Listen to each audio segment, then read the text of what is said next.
Ayan, good morning pong muli sa ating lahat. Alam ko po na ngayong araw na ito, lubos muli tayong pagpapalain ng ating Panginoon. Habang ating buhay po ay pabuti ng pabuti, paganda ng paganda, paayos ng paayos, pabanal ng pabanal, payaman ng payaman, hindi lamang sa spiritual, gayon din sa ating mga pinansyal. Amen! Sino pong excited na? Dahil mas mahaba ang panahon ngayon ng family bonding kasi summer, bakasyon. Amen? Time na rin po yung ating topic. Mamaya natin pong pag-uusapan after po nating ma-declare ang ating covenant tool. Okay? Let us recite our covenant tool in Book of Luke chapter 4, beginning verse 18 to 19. The Spirit of the Lord is upon me because He has anointed me to preach the gospel to the poor.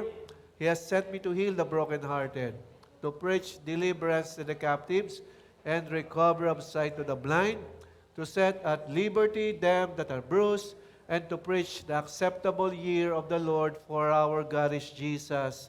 He is the anointed one. Then ang atin pong J1 culture, I am a blessing. I am anointed. I am a deliverer. I am a good follower. I don't destroy, I build. I am not seasonal. I appreciate everyone and everything. I am part of something big. I am in partnership with Christ. And the last is, I am not extreme. Sabay-sabay po na may buong pananampalataya, ako yun.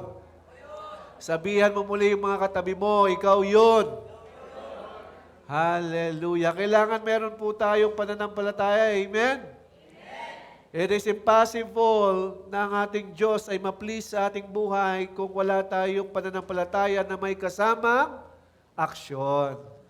Diba? Kailangan po ay mayroong aksyon ng ating pananampalataya kasi kapag pananampalataya lang, patay. Kailangan may aksyon. Amen. At ngayon pong linggong ito, ay i-activate po natin ang ating pananampalataya ng may action. May kisabing muli sa iyong katabi, ikaw ay, pakisabi sa iyong katabi, ikaw ay punong-puno ng aksyon. Isa pa, aksyon agad. Sinong gustong ganun? Aksyon agad. Di ba? Ayan. Ang pag-uusapan po natin ngayong umaga is about my family, my treasured miracle. Sino pong naniniwala sa atin, sa ating lahat, na ang pamilya ay isang miracle para sa ating lahat? Amen. At yun po ang ating pag-aaralan. Sandali po tayo mag-pray. Abba Father, salamat muli sa umagang ito for allowing us to receive a life. Even yung kalakasan nagmumula sa iyo, na patuloy namin, O Diyos, nagagamit at na-enjoy. Allow us to have that understanding na nagmumula sa iyo. Buksan mo, Panginoon, ang aming mga paningin upang makita namin, O Diyos, ang iyong kalooban. Hayaan mo, O Diyos, matransform kami. Anoint my lips, anoint the ears of the hearer, at hayaan mo, O Diyos, ang karunungan ng may kabanalan ang patuloy naming maranasan. This we ask and pray in Jesus' name. Amen. Ayan. Hallelujah. Nowadays, ang pamilya na meron ngayon ay hindi na tulad ng dati. Yung pamilya na inilalaban ng Panginoong Diyos up until sa ating panahon, sa generation na ito, ay patuloy pa rin niyang ipinaglalaban. Bakit, Pastor? Kasi for a long time, ang imahe ng pamilya ay nawawala na sa disenyo ng Diyos. Bakit? Ang daming broken family. Diba? And there are times, physically together, ang bawat pamilya, pero they are emotionally separated. Magkakahiwalay ang kanilang mga kalooban kahit magkakasama. Bakit? Dahil merong alitan sa loob ng pamilya. There are families na complicated ang status. There are families na kung saan hinahanap nila ang kanilang pamilya sa iba. Di ba? Nowadays, yung mukha ng design ng Lord na pamilya ay nawawala na. At salamat, narito tayo ngayon. Tinutulungan tayo ng Lord na may balik muli ang tamang design ng pamilya. Kaya dapat makita po natin na isang miracle ang isang pamilya na laging nandyan ang bawat isa. Makikisabi sa iyong katabi, in love ka ba sa pamilya mo? Di ba? Kailangang makita po natin, ano ba ang puso ng Panginoon about the family? Bakit ba ito may ituring nating himala or miracle ito sa ating buhay? Kasi ang Diyos, nabuhay siya na hindi nag-iisa. In love ang ating Diyos sa pamilya. Kaya nga nag-create siya in the form of Adam and Eve na katulad ng ating Diyos. Kasi ang Diyos, siya'y Diyos na naniniwala at nagkikreate ng pamilya. And nowadays, ninanakaw ng kaaway ang imahe ng isang pamilya. Magtanong ka ngayon sa mga kabataan. Sa mga kabataan na masyadong inclined na ngayon sa technology. Ang tawag nga po sa generation na ito ay mga cyber babies. Yung sa technology na ipinanganak, yung mga smartphone. Pag tinanong nyo sila, kung gusto nila magkapamilya, majority ng sagot nila, ayaw. Ayaw ng responsibility. Meron pa nga ang sagot, ayaw magkaanak, mag-aalaga na lang daw ng aso. Di ba? Magtanong-tanong po tayo, bakit nagkakaroon ng ganong mindset ang mga kabataan ngayon? Kasi maaaring sa ating panahon, hindi natin na-introduce ang typical or yung ideal na pamilya na nais ng Lord na tularin ng ating mga anak. Amen? Sino pong naniniwala na ang ating pamilya ang pinakamagandang kayamanan na pwede nating matanggap araw-araw? Diba? Kaya sabi ko nga sa inyo kanina, ngayon ay bakasyon. Diba? Yung mga nag-aaral nating estudyante, alam niyo po dito sa ating bansa, masyadong busy ang mga estudyante. Even weekends, kinukuha ng pag-aaral. Parang majority ng kanilang buong linggo ang nakikinabang, or yung most of their time, ay sa studies. Si teacher ang may hawak ng kanilang oras. Kaya ngayon pong bakasyon, samantalahin naman natin ang mga family bonding. Amen? Sino po nakapag-family bonding na? Meron na po dyan. Ayaw lang sabihin. Mahalaga po yun. Kaya, in Joshua chapter 24, verse 15, ito po yung ideal family na nais ng Lord na lakaran natin. But as for me and my house, we will serve the Lord. Sino pong ganun yung kanyang pananaw sa kanyang buhay? Sa mga magulang. Okay? Sa mga anak, sino pong nagkaroon ng gantong desire? Makikitaas nga ng mga kamay ng mga kabataan na ang desire ay yung buong pamilya nila ay maglingkod kay Lord. Pakita naman ang kamay. Ayan. Amen. Pwede ba natin pakpakan si Lord doon?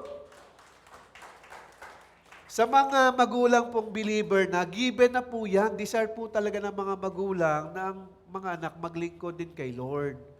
Amen? Kaya sabi ko nga kanina, sa panahong ito, ang pamilya, hindi na masyadong pinahalagahan ng family member. Bakit po, Pastor? Kasi nag-iiba na ang priorities habang lumalaki ang mga bata. Di ba? Nung maliit pa lang ang mga batang ito, ikaw ang kalaro, ikaw ang madalas kausap, at siya ay nagkikwento about sa kanyang mga pangarap.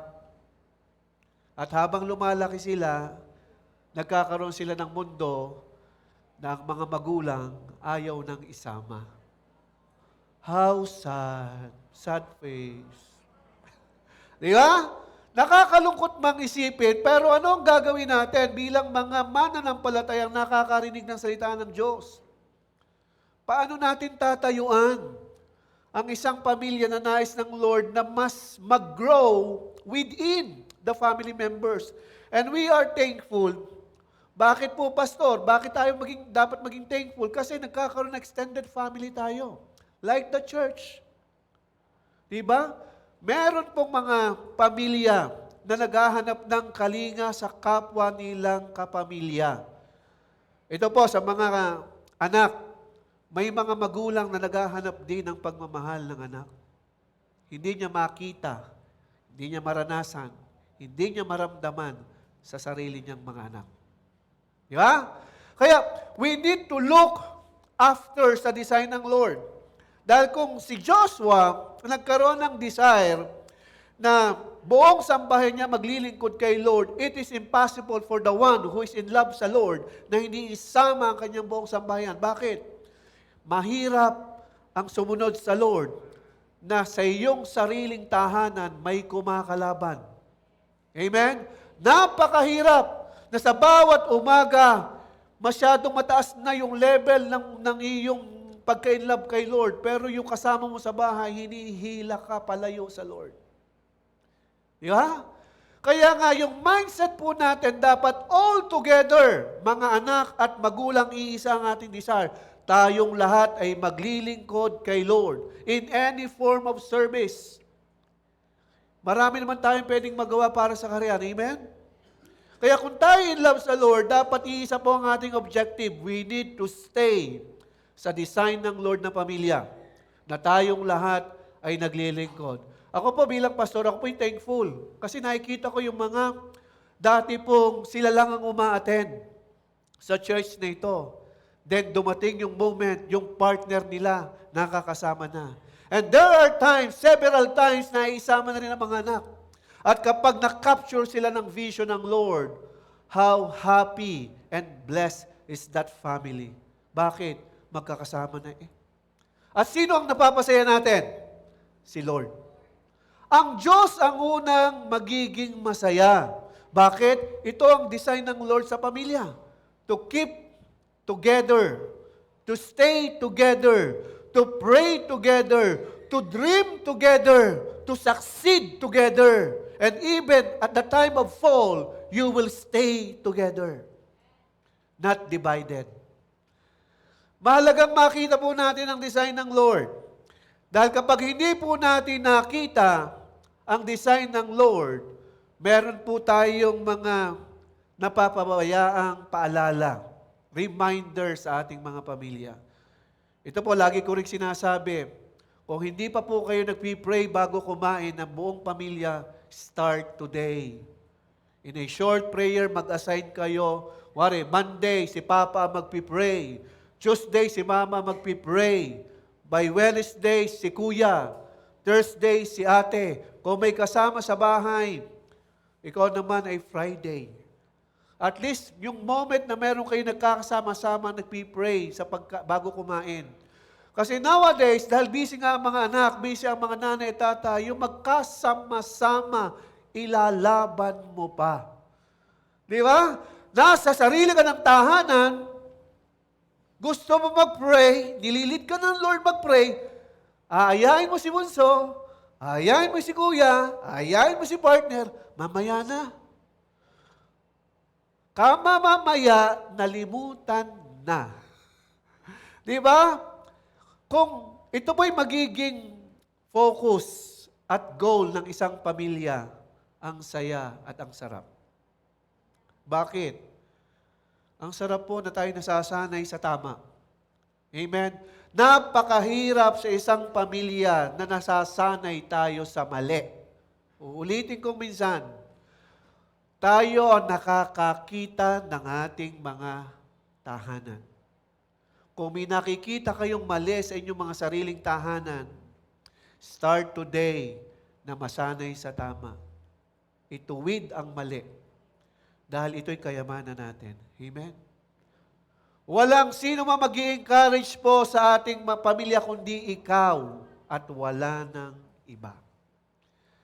Again, thankful tayo, may extended family tayo. Kami man bilang mga lingkod ng Diyos, may pinagdadaanan din. And I'm thankful, looking forward na yung ating fellowship together someday na tayong lahat ay makukumpletong pamilya. Ang ating mga mahal sa buhay, mga kasama natin. Amen. Masyadong seryoso yata si Pastor. Masyadong maraming pangaral. At least, ito po'y makakatulong sa atin. Amen. Kasi yun naman ang sense ng church. Number 1. Sabay-sabay po nating basahin. Behind your identity has a father's faith that prays that you will follow his faith. Nasaan po ang mga tatay? Yan. May pananampalataya po ang ating mga tatay, ha? Okay. Hindi po nauubusan ng pananampalataya ang mga tatay. Pero babanggitin ko na rin po. Sabi ko nga sa inyo kanina, ang pamilya ngayon, karamihan hindi buo. There are families na ang tatay at nanay ay iisa ng tao. Ibig sabihin, wala na ang partner niya. Kung naiwan si mother, siya yung single parent na tumatayo sa kanyang mga anak at tumatayo na ring tatay. At kung tatay naman ang naiwan, siya yung single parent na tumatayong nanay na rin sa kanyang mga anak. Kaya, mayroon po tayong pananampalataya na dapat makita sa isang tipikal na pamilya. Ano yun? Pananampalataya that will reflect yung identity mo. Okay? Yung identity mo sa iyong pamilya. Ngayon, yung identity na tinutukoy ng Panginoon dito is about yung identity natin kay Christ. Dahil nga, sa panahong ito, naging busy ang marami. Naging busy ang mga anak, naging busy ang mga parent. Both the parents are working. Kaya saan ngayon naghahanap ng identity ang ating mga anak? And even ikaw, may confusion ka sa iyong sarili. Saan natin nahanapin ang ating identity? Apart from our Lord, wala tayong identity tama. Sino pong naniniwala doon? Kung hindi tayo connected sa ating Diyos, manghihiram tayo ng iba't ibang identity sa hinahangaan natin. Di ba? Kung sino yung hinahangaan mo, tutularin mo yan. At time will come yung hinahangaan mo kapag nagkasala, nagkamali, mababago na naman ang identity tutularan mo. Di ba? Kaya dapat maging focus lang tayo tulad ni Joshua. Nakita niya ang kalakihan ng Diyos from the time ng captivity going to the promised land. Nakita niya ang identity ng Diyos through the leadership ni Moses. Dahil si Joshua noon ay follower ni Moses. Nakita ni Joshua ang matinding identity ng Diyos. Kaya during his time, na siya ang pinanguna, pinag-lead ng Diyos, dahil nga hindi nakarating sa promised land si Moses, nakita niya ang kalakihan ng identity ng Diyos na kailangan kong madala, kailangan kong matayuan, makita ng aking mga anak ang nakita ko sa aking Diyos. Amen? Kung walang tatayong isa, walang ipaglalaban ng identity tinanggap mo kay Christ, yung nakita mong ganda ng identity ng Diyos, sino ang magre-represent sa ating pamilya na naghahanap ng identity sa mga ni-idolong artista, sa mga ni-idolong kung sino mang sikat? Ni tayo nga ayaw tularan.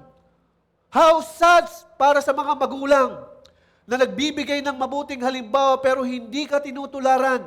Di ba? Napakasakit nun sa mga magulang. And there are times, nababaligtad ng sitwasyon. Yung anak ang may pananampalataya na nakikita ang kalakihan ng Diyos. Na somehow siya yung tumatayong imahe ng Diyos. Di ba? Kaya nga po, walang pinipili ang identity na dapat nating tularan, na dapat ay walang ibang tutularan kundi ang ating Diyos. Dahil may mga pagkakataon, yung magulang ang wala sa tamang direksyon. Yung anak na nagkakaroon ng relasyon kay God, ang binibigyan ng Diyos ng mas malalim na relasyon at binubuhusan ng Diyos ng relasyon ang taong lumalapit sa Kanya. Amen? Hindi naman tayo magkakaisa pupunta sa church kung hindi tayo na-impress ni Lord. Di ba? Na-impress tayo ni Lord. Kaya tunay na walang sino man ang pwedeng magbago sa atin kundi ang ating Diyos. Kaya we are so much thankful dahil meron tayong identity kay Christ. Amen. Ito po, pansinin natin, Joshua chapter 1, verse 6 to 7. Ganito ang pagka-inlove ni Joshua. Magpakatatag ka at lakasan mo ang iyong loob. This is the word of the Lord kay Joshua. Sapat ikaw ang mamumuno sa bayang ito sa pagsako nila sa lupaing ibibigay ko sa kanila. Ayon sa aking pangako sa inyong mga ninuno, basta't magpakatatag ka. May kisabi nga, basta't magpakatatag ka. At lakasan mo ang iyong loob. Sundin mo mong mabuti ang buong kautusan binigay ko sa inyo ni Moses. Huwag kang susuway sa anumang nakasaad doon at magtatagumpay ka saan ka man magpunta. Tuloy po natin hanggang verse 9. Huwag mong kaliligtaang basahin ang aklat ng kasulatan. Pagbulay-bulayin mo iyon araw at gabi upang matupad mo ang lahat na nakasaad doon. Sa ganoon, magiging masagana at tagumpay ang iyong buhay. Tandaan mo ang bilin ko. Magpakatatag ka at lakasan mo ang iyong loob. Twice pong sinabi ng Lord John. Magpakatatag ka at lakasan mo yung loob. Huwag kang matakot at mawala ng pag-asa sapagkat akong si Yahweh ang iyong Diyos ay kasama mo saan ka man magpunta. Ngayon, gusto ko pong lumalim ito sa ating lahat. Especially po sa inyo. Dinidil po ako ng Lord every day about reading the Bible. Every day. Dinidil ako ng Lord to encourage one of our family member to stay in this direction. Read your Bible. Read your Bible. Have reflection. Internalize every message. Kung paano ito nagawa ni Joshua, biruin nyo si Joshua, tumanggap ng instruction to lead. Hindi naman ilang grupo lang kundi yung buong Israelites ang ililid niya. Ang sabi ng Lord, lakasan mo ang iyong loob. Basta magpakatatag ka, lakasan mo ang iyong loob. Anong unang inisip ni Joshua? Pamilya niya. Okay? If there is someone here operating na hindi nagiging priority ang iyong pamilya, please, bilang pastor nyo, make your family your priority as well. Amen? Ang hirap magtagumpay sa buhay kung may naiiwan tayong mahal sa buhay. Amen? Kaya nga, ang illustration ni Joshua sa atin, na nakuha niya ang puso ng Lord, as me and my household, we will serve the Lord. Naihanda niya na ang mga anak niya. Kaya tayo, habang tayo nabubuhay sa mga magulang, kung single parent ka man, isama mo ng isama. Kahit makulitan sila. Kasi at the end of the day, when our Lord Jesus Lord Christ ay bumalik muli, ayun din ang ating pananagutan. Sinukuhan mo ba ang iyong pamilya?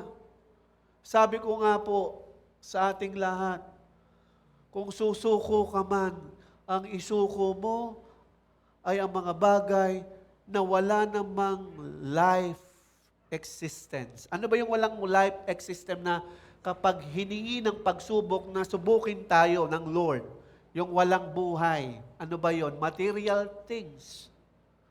Ano ba yung mga material na bagay na mas nagiging priority mo pa kaysa mag-build ka ng relationship sa iyong sariling anak, sa iyong partner in life? Di ba?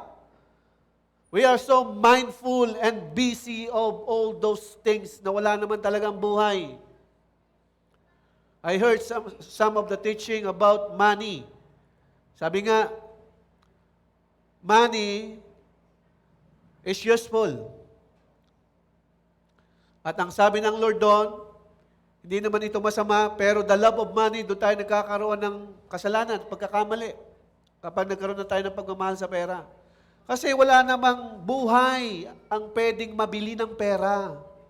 You can acquire success and achievement in life. You can have multiple houses, multiple cars. Marami kang pwedeng mabili.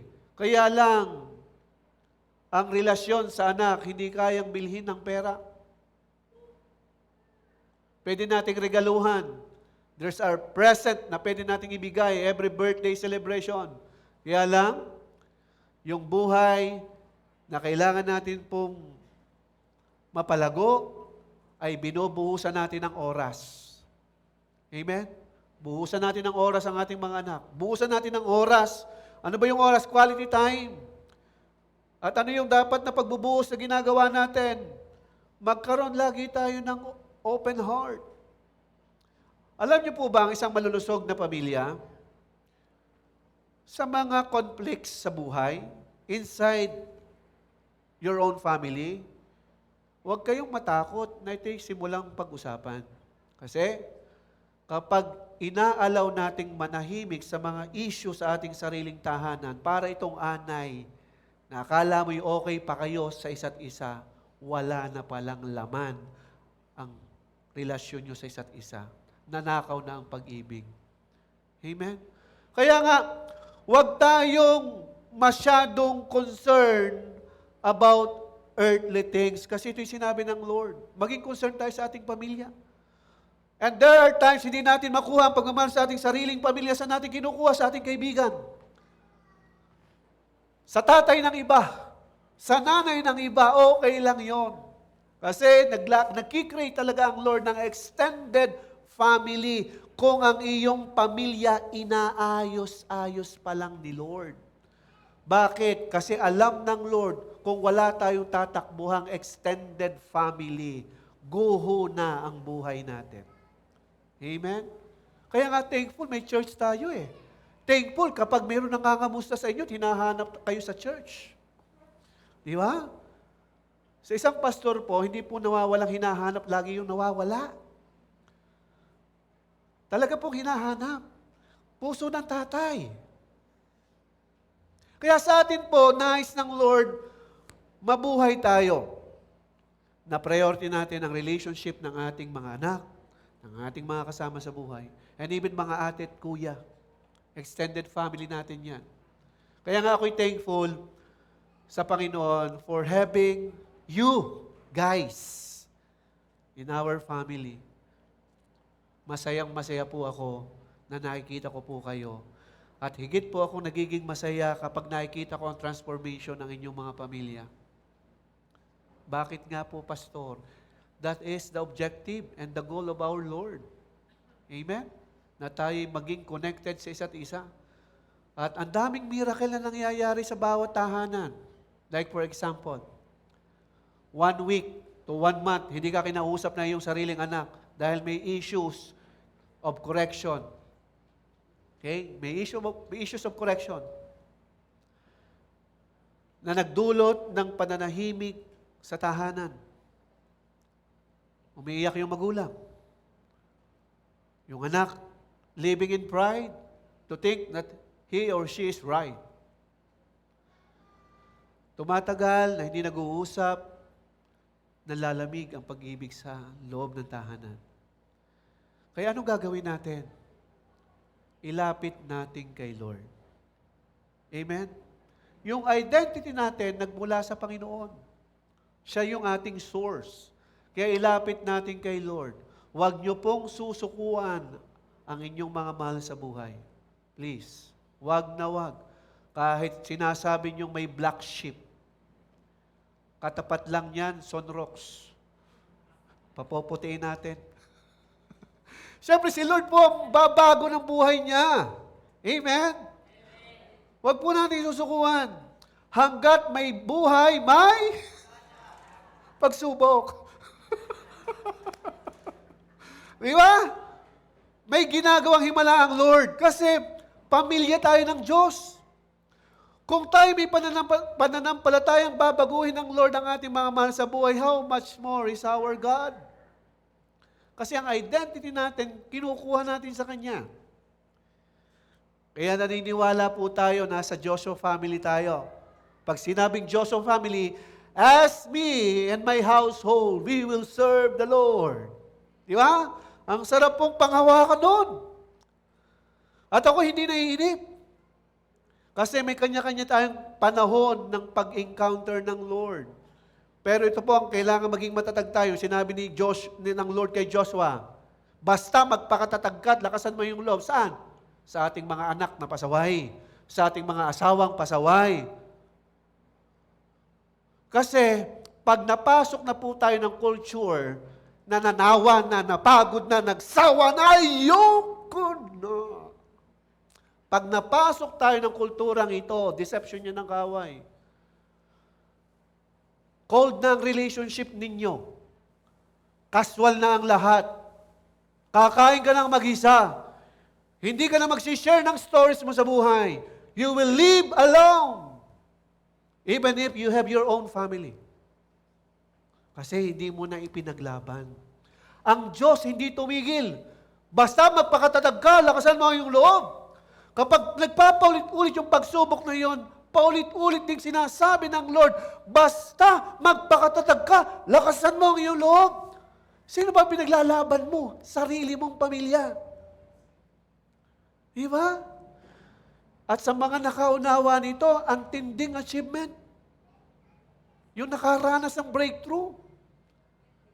Kaya nga po, in Book of Acts chapter 16 verse 31, it is enough for one to realize na tinanggap si Christ. Di ba sabi doon, may isang maligtas sa sambahayan, buong sambahayan ililigtas. Yun ay inspiration ng Lord dahil hindi naman tayo sabay-sabay na nakakilala sa Panginoon. Ngayon, kung ikaw mismo lumalapit sa Panginoon, kunwari, ikaw ay anak, nagpakatatag ka, nilakasan mo yung loob, kinikriticize ka na yung sariling pamilya, pero idinaan mo sa paglilingkod. Ganun po ang ginawa ko noon eh. Na-criticize ako ng mother ko. Ako yung una sa pamilya. Ang ginawa ko, kaysa ako'y malungkot, dahil na-criticize ako, naglingkod ako sa extended family ko, which is the church. Hello? I have the church with all of us. Malungkot sa sariling tahanan, pero may extended family nagpapalakas sa akin. Kaya nga, bawat isa sa atin mahalaga. Kapag hindi ko makuha ang kalakasan sa aking sariling pamilya, I have the church na lumalaban para sa aking pamilya. Hindi ako nag-iisa. Kaya nga, the strength of life group is effective when we allow no boundaries sa mga usapin ng pampamilya. Hindi po kahihiyan na i-share natin ang mga kabigatan natin sa ating mga sariling church of involvement. Kasi dadaan at dadaanan ng lakas ng Diyos ang ating extended family, which is the church. At ang dami pong himala na ibinigay ang Lord through our brothers and sisters that pray sa ating pamilya. Amen? Ang sarap, no? Na tayo ay nagkakaisa. Kaya pa? Kaya pa? 2 points lang po ito. Unin muna po natin itong next slide, nakapasuyo. Tapos na tayo dyan. Yan. A strong identity of a family must be rooted and inspired in God's Word and God's direction. Tanda natin, hanggat hindi ka naka-align dyan, laging may darating ng pagsubok na lagi kang babagsak. Hindi ka magtatagumpay. There will be a cycle of defeat and disaster inside your home. Mauulit ng mauulit. Bakit? Wala tayo sa God's Word. Wala tayo sa God's direction. Hindi tayo inspired ng identity ni Christ. But if we are inspired by the Word and by the direction and by the will of the Lord, tatatag ang pamilya mo. May pagsubok, magtatagumpay ang bawat family member. Why? Nagkakaisa. Hindi naglilihiman. Hindi nagtataguan. At ang nakakalungkot pong isipin, nangyayari ito po sa mga sariling pamilya natin. There are times sinasolo natin ang battle kasi iniisip natin, hindi tayo kayang unawain ang ating sariling pamilya. Bakit inililihim? Kasi alam mo sa sarili mo may mali sa iyong desisyon. That your family alone cannot accept that decision. Pero even if may mga discrepancies, okay? Even if may mga ganon, ang pagmamahal hindi nawawala. As long as God's direction and God's words, God's will ay connected tayo, aayos din po ang lahat. Amen? Ang sarap po kapag ang identity ng pamilya ay kay Christ na talaga. And I believe in my heart, tayong lahat, pinaprocess ngayon ni Lord. Amen? Iuuwi natin ang mensaheng ito sa ating mga magulang, sa ating mga anak. Amen? Hallelujah! Pwede ba ipalakan si Lord doon? Naiiyak ako eh. Number 2 point. Every family member must stand in one goal. I will stay and keep my family protected by the fellowship I have with God. Hindi po mahirap unawain ang sinasabi ng Lord. Basta magpakatatag ka, lakasan mo yung loob. Hindi mahirap maunawaan ang offer ng Panginoon. Dalahin natin sa ating mga tahanan. Kapag nadadala natin ito, lumalago tayo. At in reality, ito po nangyayari sa isang pamilya. Yung sarili nating pamilya ang sumisira ng pamilya. Ulitin ko, there are times, there are occasions, event, situation in life. Yung sarili mong pamilya ang sumisira ng pamilya mo. Name it. Si ate, si kuya, si papa, si mama. Sinisira ang pamilyang dinesign ng Diyos. Why? Kasi hindi capture ng isang goal. Nagkanya-kanya, deception po ng kaaway. Madali pong sirain ni devil ang isang pamilya. Maihiwalay si bunso, maihiwalay si kuya, maihiwalay si ate, maihiwalay si mama at si papa. At ang mga naihiwalay na ito, kung saan sila attracted, doon sila nag-stay, doon sila nag-create ng family, divided ng sariling pamilya. I hope naunawaan nyo yun. Diba? Ganon ang atake ng kaaway. Lagi kayong ise-separate. Kasi ang Diyos, ang gusto, laging sama-sama. Kaya kapag nakapaghiwa-hiwalay na ng kaaway, ang family member ng isang typical na pamilya mo, nagtatagumpay ang kaaway. Ipapasok sa iyo ng kaaway ang gantong mindset. Hindi ka naiintindihan ng iyong magulang. Hindi ka naiintindihan ng iyong anak. Madaling paraan para sirain ang pamilya. Dapat watchful po tayo. Binabantayan natin sila. Saan? Sa panalangin. Ako po, at my age, mag-50 na po ako. Nagkaroon na ako ng twice na stroke. Ang hirap pala, yung kailangan mong kontrolin yung feelings mo. Dahil pag hindi mo kinontrol, yung gabay mo, maaring makulangan dahil manghihina ka physically. Kaya I decided, Lord, give me more tolerance. Anong tolerance yun? Hindi mo yung pagtotolerate ng mali, ha? Hindi ganon. Kundi tolerance na kahit nananakit unintentionally yung actions of our family member, ng ating asawa, ng ating mga anak, I will remain loving them. Not to the point na magtataasan.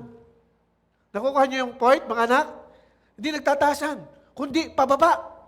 Hindi ako magpapakita ng arrogance, hindi ako magpapakita ng pagtaas ng boss, kundi mababa lang.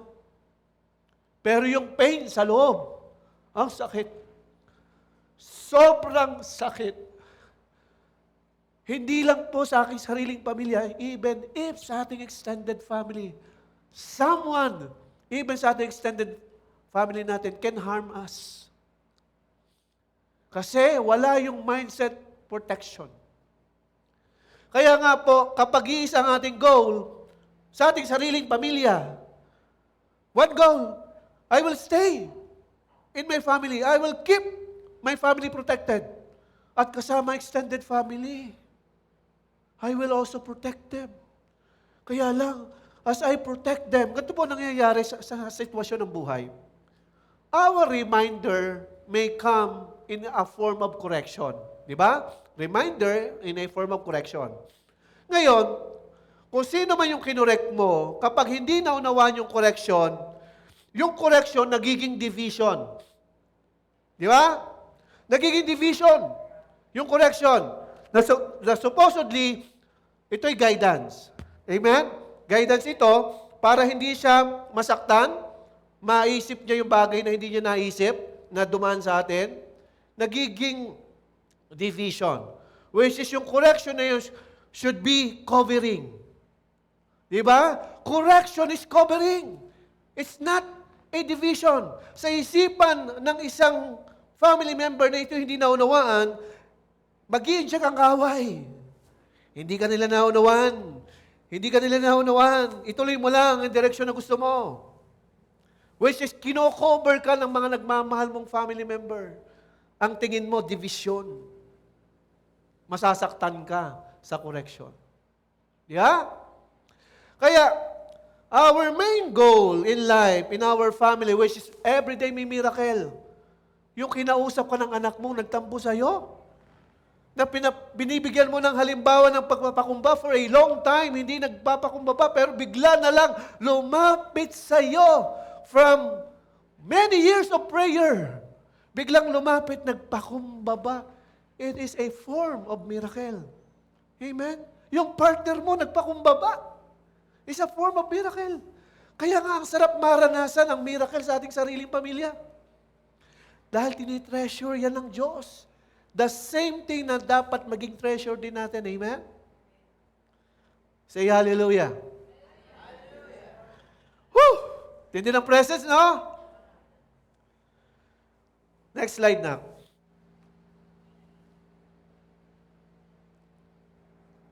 The devil can easily create division and rebellion by deceiving every child that correction is control and family is enemy.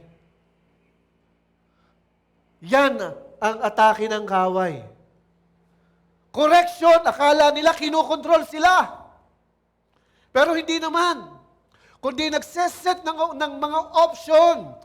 Pinoproject yung decision na maaaring maging danger sa mga darating na araw, linggo at panahon at buwan.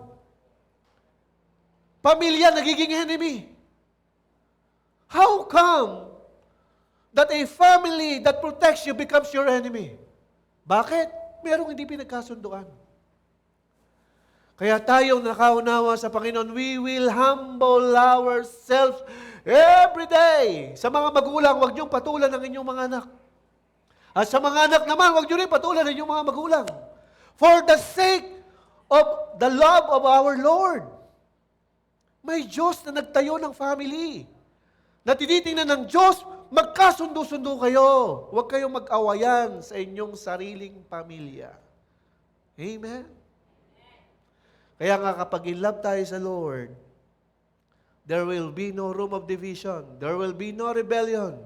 We will come in one accord that we will all become protectors of our family. Makikisabi sa iyong katabi, protectors of your family. Tayong lahat, tagapag-ingat ng Diyos. Kasama natin si Lord dyan. Ano yung ating verse? Pahaba na ako rito. Tatime out tayo nito. Pa-extension na lang. Nag-i-emote pa eh. May mga nag-i-emote pa eh. Kasi talagang mga Pilipino, pag usaping pamilya, talagang touchy, ano? Ang daling tumalab. Amen. Check mo nga, baka may karga na ang katabi mo. Ayan. Ano illustration natin? The book of Acts chapter 16 verse 31, as I mentioned ko nga kanina. Sumagot naman sila, sumasampalataya ka sa Panginoong Hesus at maliligtas ka, ikaw at ang iyong sambahayan. At ang salita ng Panginoon ay ipinahayag sa kanya at sa lahat ng nasa kanyang bahay. Nang gabi ring iyon, hinugasan ng bantay ang kanilang mga sugat at siya ay nagpabautismo pati ang buo niyang sambahayan. Tuloy po natin. Verse 34, pagkatapos sila ay sinama niya sa kanyang tahanan, ipinaghanda ng pagkain, masaya-masaya ang bantay at ang kanyang buong sambahayan sapagkat sila ay nakakilala sa Diyos. Ito po yung story na hindi ko na po sinama yung upper verse ng Book of Acts chapter 16. Ito po yung kwento ni Pablo at ni Silas. Nakulong sila. Nung nakulong sila sa maling paratang, ang ginawa nila habang sila nakakulong, sila ay nag-pray at umaawit ng hymns sa Lord. And then, na-shake yung kulungan. Nakalag ang mga kandado, hindi lang sa kanila, kundi yung kapwa na mga bilanggo. Nagbukasan din yung mga rehas. Kaya yung bantay natakot. During that time, kapag merong nakatakas, ang parusa sa bantay, papatayin. Kaya nga, yung moment na ito, magpapakamatay yung bantay. Nalaman, siyempre, malalaman ni Pablo at Silas yun, sabi sa kanila, uy, huwag niyong itutuloy yan. Nadito kaming lahat. Na-realize ng bantay na ang Diyos na ang kumilos. Kaya, na-humble down yung mga bantay, nakita nila ang katangian ng Diyos kay Pablo at Silas, kaya sila'y humingi ng direksyon at ng salita ng Diyos. Kaya, nung time na yon nagkaroon agad ng transformation doon sa mga pamilya ng bantay. At ginamot nga yung sugat ni Pablo at Silas. Anong connect nito? Gusto ko lang i-prove sa atin, kahit nag-iisa ka ngayon sa iyong pamilya, kinikriticize ka na yung mga mahal sa buhay sa iyong pamilya, huwag mo silang sukuan. Kasi darating at darating, kakalagan ng Diyos ang lahat ng tanikala ng ating pamilya kung may maling pangunawa sa pag-ibig ng Diyos. Amen? Pwede ba natin palakpakan si Lord doon? Hanggat may pananampalataya tayo kay Lord, God can easily create miracle. Alam niyo po ba ang prayer ko everyday? Kami ni Pastora Tess, Lord, maghimala ka sa aming mga anak everyday. Lord, gusto ko pong habang malalakas pa kami, sama-sama na kami naglilingkod. At nung time nga po na, kasi si Micah po nag-i-intern na, inahatid ko po talaga siya, papalitan kami ni Pastora Tess. Pero kung todos hindi po kami nagpapalitan, kundi magkasama kami ni Pastora Tess, naghahatid kay Micah. Nagkaroon kami ng reflection ni Micah. Sabi ko, anak, what is the sense of having those achievement in life? Ma-attain natin yung degree na yan. Lahat, ang ending dito lang sa mundong ito eh. Pwede kang maging doktor, pwede kang maging mayaman, pwede tayong ma-acquire natin ang lahat ng pwede nating ma-acquire. Pero at the end of the day, hanggang dito lang sa lupa eh. Hindi man natin madadala yung success na yan. Pero, sabi ni Micah, o nga pa, napapagod ako, puro aral na ako ng aral. Parang bang, na-discourage ko yata ang anak ko mag-doktor. Kasi na-encourage mo na yung mag-doktor. Kasi ang kuya niya, doktor na. Gusto kong ma-realize niya, what is the most important thing in life? Ano ba pinakamahalaga? Kaya, bilang magulang, kailangan din nating ilatag sa kanila ang mga options na hindi nila nakikita. Kasi, madali para kay Lord tayo pagpalain. Alam nyo, nagiging mahirap kay Lord kapag tayo na mismo hindi makot ng kanyang direksyon, ng kanyang salita, na madala natin sa ating mga pamilya. Kaya nga, bawal nating sukuan ng ating mga pamilya. Then, please may extended family tayo. Amen? Lahat naman tayo dito, magkakasundo, ano? Wala naman dito nag-aaway, ano? O, sa mga kabataan, wala naman dito nag-aaway, ano? Nagmamahalan tayo lahat dito, ano?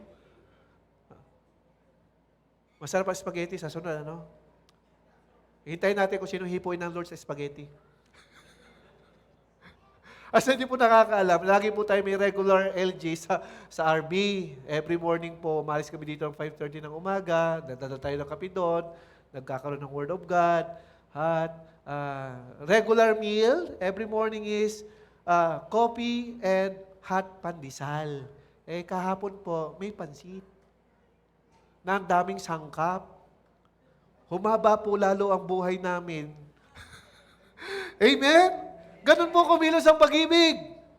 Hindi mo malalaman, tinamaan ka na ng pag-ibig ng Diyos. Diba? Ganun kumilos ang pag-ibig ng Lord. Kaya ikaw mismo, convince 100% si Lord talaga kinausap ako. Amen? I will end po sa last slide natin ito before yung ating tanong. Psalm chapter 133 verse 1. How good and pleasant it is with God's people live together in unity. Ito pong mensaheng ito ng Lord sa atin, speaking about the family, our own family and our extended family. I hope naunawaan natin we have our own family, itiniwala ito ng Lord sa atin, ng mga pamilya natin, kaya huwag natin pababayaan, kasi ang nagtiwala may kakayanan para palakasin tayo, patatagin. Amen? Huwag niyo kakalimutan yun Pinagkatiwalaan ka. Ilan ang anak mo? Sino dito ang anak ay 6? 6. Yun, meron. Si Ate Vivian. Kung may 6 siyang anak, maraming biyaya ng pasensyang ibubuhos ang Lord. Pang-6. Pang-6. Times 2 pa yan. Pag naging pasaway. Kaya 12. 12 pasensya. 12 na yung pasensya. Diba? Hindi po ang Lord mag-i-entrust ng mga anak kung hindi kaya. Kaya nga sa mga nagsisimula, huwag kayong matakot. Sundan nyo kagad. As advice nga ni Pastor Fred, sa mga bagong kasal, huwag mag-iingat. Hello? Ay, syempre, walang family planning agad. Ang family planning na sa direction ng Lord, multiply. Hindi control. Multiply. Makikisabi, multiply. Okay, sa mga kabataan, bawal. O, kabataan, bawal. Mag-aral muna kayo. Okay, I will end po sa ating message na ito. I hope, I do believe in my heart, God has already touched your heart. God has already inserted His goal sa ating mga pamilya. Ilaban po natin ating mga pamilya. Amen? Lagi po natin isama sa panalangin. Sige, tayo po tumayo. My family, my treasured miracle, is one of the good reasons to stay in this life.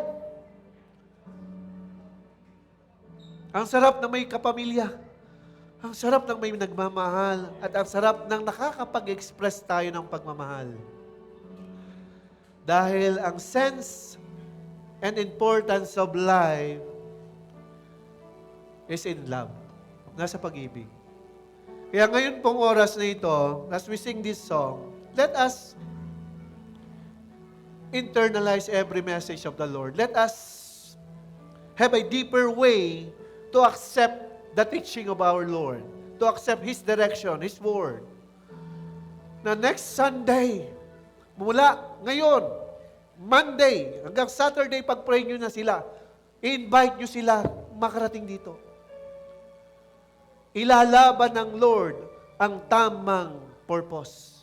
Ilalaban ng Lord ang tamang pananaw. Tutulungan tayo. Let us sing this song.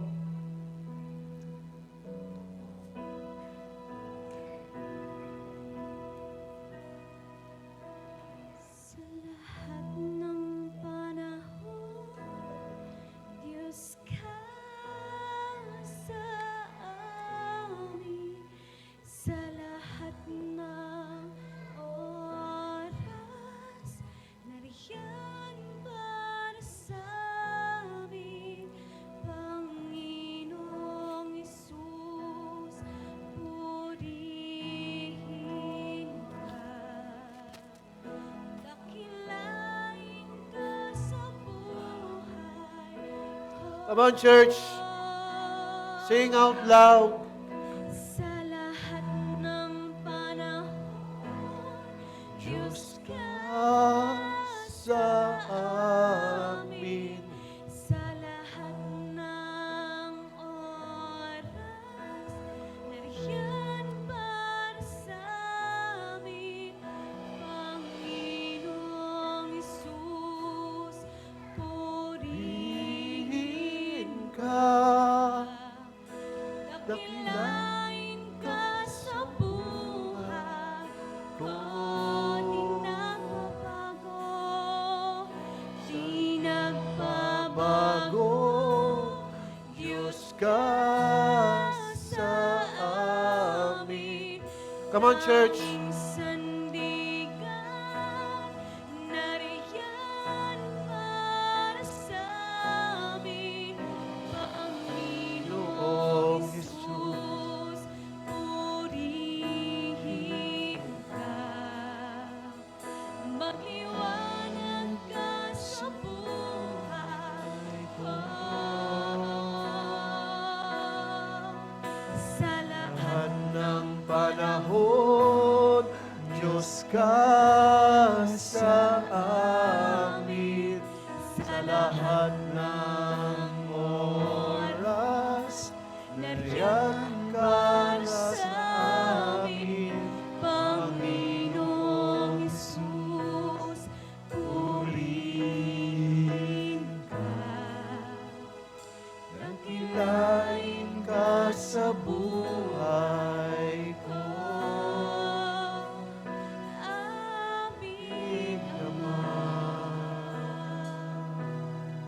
Come on, church. May invite everyone na sandali mong ipikit ang iyong mga mata. Sandali kang yumuko. And listen to this word. During the time ng testing ni Job, naisip niya na maghandog sa ating Diyos sa maaaring nakukumit na kasalanan ng kanyang mga anak. At sa mga magulang na naririto, we can live by those example na ipinakita ni Job. Pwede nating ihingi ng tawad ang ating mga anak, representing our family. At hilingin na rin natin, kung hindi nila nare-realize yung mga pagkukulang at pagkakamaling yon, God can easily touch their heart at ma-realize yung mga bagay na hindi nila nakikita, even sa iyong partner. Kung may mga panggamalabis na nangyayari sa sarili mong tahanan, hindi mo maramdaman ang pag-ibig, hindi mo maranasan ang kapayapaan, inilalayo sa iyo ang ligaya, ang saya ng isang pamilya. Huwag mong susukuan. Dahil ang Diyos na nagtaguyod ng pamilya na meron ka ay hindi man lang sumuko kailanman. And we need God sa ating mga pamilya. Pwede ba sabihin ng ating mga labi, Panginoong Diyos, kailangan kita sa aking pamilya. Tulungan mo kami na mapahalagahan, maingatan, at mag-umapaw ang pag-ibig sa aking sariling pamilya. Starting today, magpapatuloy ako na mamahalin ko ang aking pamilya kahit may mga moment na nagpapasaway sila. Pipiliin ko ang ibigin sila para sa iyo. Ako na lang po ang mananalangin habang ang bawat siya'y nakayukot na kapigit. Abba, Father, in the mighty name of Jesus, Lord, inilalapit po namin sa inyo ang aming sambahayan, ang aming extended family. Lord, kung titingnan po namin ang aming sitwasyon, may mga pagkakataon na ulit-ulit na naming nagagawang sinusukuan namin ang aming sariling pamilya. Pero nananatili ka, O Diyos na tapat, na iniingatan ng aming pamilya. And starting today, I pray na walang sino mang naririto, even sa nakarinig ng mensaheng ito sa live stream, I pray, encounter every family member. Let everyone realize your direction, O God. Let everyone embrace your love. Embrace your word. Embrace the family na iyong ipinagkatiwala. At ako'y naniniwala, Panginoon, habang patuloy mong pinatatatag ang bawat isa, pinalalakas ang bawat isa, Lord, ang bawat pamilyang ito na ikaw, O Diyos, na nag-iingat ng aming pananampalataya about our own family, paganda ng paganda, paayos ng paayos, at hindi kailanman mapapasok ng sama ng loob. Starting today, ang aming pamilya. Dahil tatayo kami, Ama, sa pangalan ni Jesus, na ang pag-ibig namin sa aming pamilya ay ibubuhos namin ang lahat. Dahil ikaw na Diyos na siyang nagmamahal sa aming pamilya, kailanman ay hindi sumuko. Again, kung ikaw ay nagtitiwalang lubos sa ating Diyos, na ang pagbabagong ito, ang transformation ito ay magaganap sa iyong buhay, sa iyong pamilya, ay magsabi ka ng malakas na Amen and Amen.